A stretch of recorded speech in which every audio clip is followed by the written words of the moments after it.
In this particular video, we will look into the details of nervous tissue or neural tissue. Now, nervous tissue or neural tissue is the tissue which has greatest control over body's responsiveness to changing conditions.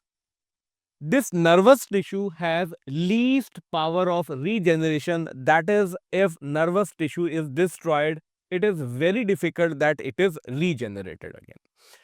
At this point, we can also talk about the tissue which has most power of regeneration, that is the epithelial tissue. Now, there are two parts of neural tissue. The first part is called as neurons and the second part is called as neuroglial cells, or we can call it neuroglia as well.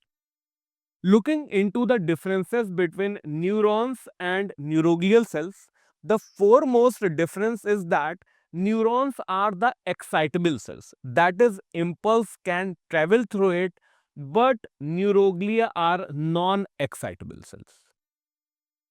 Now, if we look into the structure of neurons, now in this particular diagram, this is one neuron which is being shown here. Now, the part in which nucleus is present. Now, this part is called as cell body or the cyton.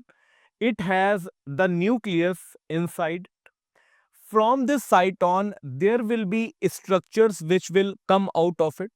The smaller structures are called as dendrites. So, these are all the dendrites which come out.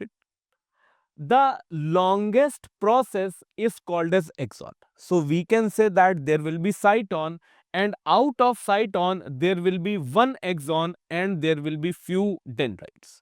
Now, impulse will travel in this particular neurons only. Now, apart from neurons, the next part are the neuroglial cells. Now, the function of neuroglial cells is that these support and protect the neurons. Also, these make up more than one half the volume of neural tissue. So, the point to be noted here is that it is not more than one half the number.